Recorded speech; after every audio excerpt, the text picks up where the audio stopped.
노년기 부부는 각자 위치에서 어떻게 배우자에게 행동하느냐에 따라 행복한 노년이 되기도 불행한 노년이 되기도 합니다. 유독 행복한 노후를 보내는 부부를 보면 인꼬부부라고 하며 부러워하기도 합니다. 그렇다면 어떻게 하면 노년기에 행복한 부부 생활을 이어갈 수 있을까요? 오늘은 노년기 부부의 유형과 행복한 노년을 보내기 위한 방법 3가지를 말씀드리겠습니다. 노년기 부부에는 여러 유형이 있습니다. 본인이 어떤 유형인지 생각하며 들어주시면 좋겠습니다. 첫 번째, 친구 같은 부부입니다. 부부로서 오랜 기간 서로를 잘 알아왔고 눈빛만 봐도 상대방이 어떤 마음 상태인지 쉽게 알아차릴 수 있습니다.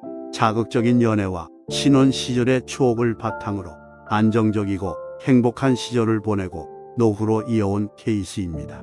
함께 여행도 많이 다니고 외식도 많이 하며 다정한 모습을 보이는데 이는 주변 사람들에게 인꼬부부 소리를 들으며 부러움을 한몸에 사기도 합니다. 하지만 서로의 의존도가 높다 보니 배우자 한쪽이 먼저 이별을 하게 된 경우 남은 한 명이 큰 마음의 상처를 입고 회복하는 데까지 시간이 오래 걸리기도 합니다. 오랜 기간 사랑하는 사람과 함께 시간을 보낸 것에 대한 당연한 결과이지만 당사자에게는 더욱 크게 와닿는 부분이기에 이럴 때일수록 주변 가족과 친지분들의 관심이 필요합니다.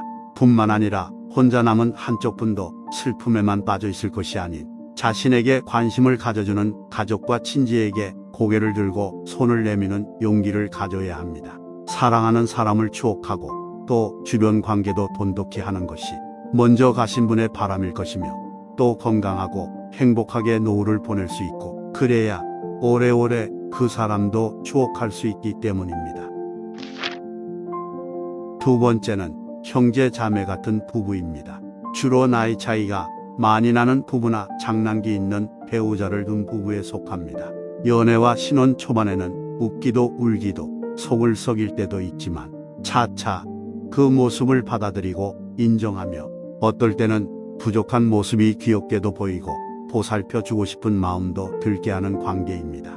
이 관계의 장점은 나이가 들면 들수록 동심을 갖고 있는 배우자 한쪽으로 인해 함께 마음을 정게 유지할 수 있으며 형제 자매는 사이가 좋은 것을 전제로 하기 때문에 노년이 되었을 때 한쪽이 듬직한 맞이 역할을 하고 한쪽이 애교 있는 둘째 역할을 하며 서로에게 심적 도움을 줄 수 있는 관계입니다. 하지만 이런 부부일수록 맞이 역할을 하는 쪽은 그동안의 책임감과 성실함에 심신이 쉽게 지칠 수 있고 나머지 한쪽은 맞이에 의지하는 경향이 커졌기 때문에 독립심과 자립심이 떨어져 홀로 남게 되었을 때 삶에 막연한 불안감이 있을 수 있습니다. 그래도 각자의 위치에서 사회생활을 하고 하나씩 성취하는 습관을 가져본다면 서로 의지하며 도움이 될 수 있는 부부 유형입니다. 세 번째는 부모 자녀형 부부입니다.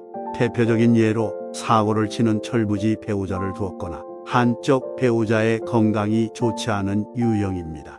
자녀들은 부모의 손길이 많이 가고 도움이 많이 가듯 이 부부의 유형은 유독 의존과 보호가 많은 편입니다. 주로 한쪽이 희생하는 모습을 띠며 자녀들의 성향도 극과 극으로 나뉘는 편입니다. 즉 희생심이 강한 부모를 닮은 아주 효심이 지극한 자녀의 모습을 보이거나 철부지 모습을 닮은 부모를 닮아 함께 사고를 치는 모습을 띠기도 합니다. 그래도 이 부부의 장점은 한쪽이 희생을 하지만 희생하는 사람의 주변에 도와주는 귀인들이 많이 있는 편입니다. 힘듦을 공감해주고 아픔을 이해해주는 관계로 평생 몇 명을 만나기도 힘든 사람을 이 사람의 주변에는 꽤 많이 찾아볼 수 있습니다. 혹시 만약 자신이 이런 유형이라면 내 주변에 나를 도와주는 사람이 없는지, 있었는데 내가 관심을 가지지 못한 것은 아닌지 돌아볼 필요가 있습니다. 또 지극한 보살핌으로 배우자의 건강이 회복되어 그동안의 고마움과 감사함에 서로 애틋함이 더해져 행복한 부부로 발전하는 케이스도 있습니다. 그리고 철부지 배우자를 두었지만 말년에는 욱하는 성격과 사고치는 성격을 줄이게 되는데 이때부터는 그동안 고생한 배우자의 행복이 시작되는 시기가 펼쳐지기도 합니다. 정확히 밝혀진 바는 없지만 대체로 이런 케이스는 철부지 배우자의 마음속에 내 배우자 같은 사람이 없구나라고 깨닫게 된 계기가 있다고 합니다. 본인이 유형의 부부인지 잘 살펴보셨나요? 그렇다면 어떤 유형이든 관계없이 부부이자 한 인간으로서 더 나은 삶으로 발전할 수 있는 방법 3가지를 말씀드리겠습니다. 첫 번째, 각자 맡은 일에 최선을 다한다. 얼핏 들으면 당연한 말일 수도 있지만 일과 배우자를 분리시키는 것을 말합니다. 일을 하며 배우자의 생각을 하거나 걱정을 한다면 오히려 하던 일이 제대로 진행되지 않는 경우가 허다하며 그로 인해 일에 대한 성취감이 떨어지면 회사에서도 행복하지 않고 취미로 하더라도 그 즐거움이 오래가지 않기 때문입니다. 그리고 배우자가 자리를 오래 비운 적이 혹시 있으신가요? 자리를 오래 비웠다가 집에 왔을 때 매우 반갑지 않으셨나요? 그렇듯 자신의 맡은 일에 최선을 다하면 배우자와 시간은 자연스럽게 줄어들지만 그만큼 볼 수 있는 시간이 줄어들어 더 애틋함이 커지기 때문입니다. 하지만 반드시 기억해야 할 점은 배우자와 함께 있을 때만큼은 휴대폰을 한다든지 회사 일이나 취미 생각을 한다든지 친구 생각을 한다든지 하는 것은 일절금물입니다. 일과 배우자를 분리하되 현재 내 앞에 있는 사람에게 최선을 다해 집중하세요. 지금 당장 휴대폰을 내려놓으시길 바랍니다. 두 번째, 아무리 좋은 사이라도 예의를 지키세요. 사람과 사람 사이에는 지켜야 할 선이 있습니다. 가끔 친하면 친할수록 그 선이 없듯이 행동하는 사람이 있는데 이는 매우 착각하고 있는 것입니다. 오히려 친한 사이일수록 그 선을 정확히 지켜야 건전한 관계가 오래가며 상대방에 대한 존중도 높아지게 됩니다. 그리고 잘해주기도 하고 상처를 주기도 하는 사람은 어떻게 보면 괜찮은 것 같지만 사실 올바른 행동이 아닙니다.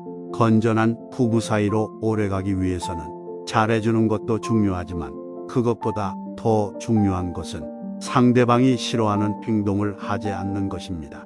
지금 당장 내 배우자가 나의 어떤 점을 가장 싫어하지 생각해보고 생각이 나지 않는다면 잘하고 있거나 혹은 잘 모르고 있는 것일 수도 있습니다. 배우자에게 넌지시 자신이 고쳐줬으면 하는 점을 알려달라고 해보세요. 싫어하는 행동을 하지 않는 사람만큼 편하고 행복을 쉽게 주는 사람은 없습니다. 세 번째, 다른 부부와 비교하지 마세요. 비교하는 습관은 부부 사이에서 어렵지 않게 발견할 수 있습니다. 당사자는 가볍게 생각하고 하는 말이지만 비교를 당하는 당사자는 가슴에 크게 상처를 받는 가장 대표적인 행동입니다. 비교를 하는 사람은 긍정적인 마음가짐보다 불평불만이 많은 편입니다. 그래서 잘하고 있는 10가지 행동에 대해 칭찬은 인색한 반면 잘못한 한 가지 행동을 보고 불만을 가지는 경향이 많습니다. 하지만 잘 생각해 보면 부부 한쪽을 비교하고 불만을 가진다고 해서 나아지는 것은 없습니다. 사실 손해보는 쪽은 불만을 가지는 쪽입니다. 노년기 부부는 특히 배우자와 시간을 많이 보내거나 보살핌을 받을 일이 많은 시기입니다. 직장을 다닐 때는 부하 직원이나 주변에 많은 사람들이 있기 때문에 외로움이 덜할 수도 있고 자신을 찾아주는 사람이 많지만 일이 사라지고 나면 그 사람들과는 자연스럽게 거리가 멀어지고 배우자와 시간을 오래 보내고 나이 들며 따라 아픈 부부는 자연스럽게 배우자의 도움을 받을 수밖에 없습니다. 그러니 지금 곁에 있는 배우자를 소중한 사람으로 생각하세요. 이렇게 시간을 많이 보내는 사람에 대해 항상 불만을 하고 있다면 정작 불행한 사람은 자신입니다. 가장 오래 함께하는 사람이 싫은데 어떻게 하루가 행복할 수 있나요? 결국 인생의 가장 오랜 시간을 불평불만만 하며 불행하게 살게 되는 것입니다. 지옥을 보고 싶다면 주변 사람을 싫어하고 천국을 보고 싶다면 주변 사람을 사랑하라는 말이 있습니다. 자신을 위해서도 노후의 행복한 부부 사이를 위해서도 곁에 있는 사람을 사랑해 주세요. 그렇다면 모든 부부 사이는 행복한 노후를 맞이하게 될 것입니다. 감사합니다.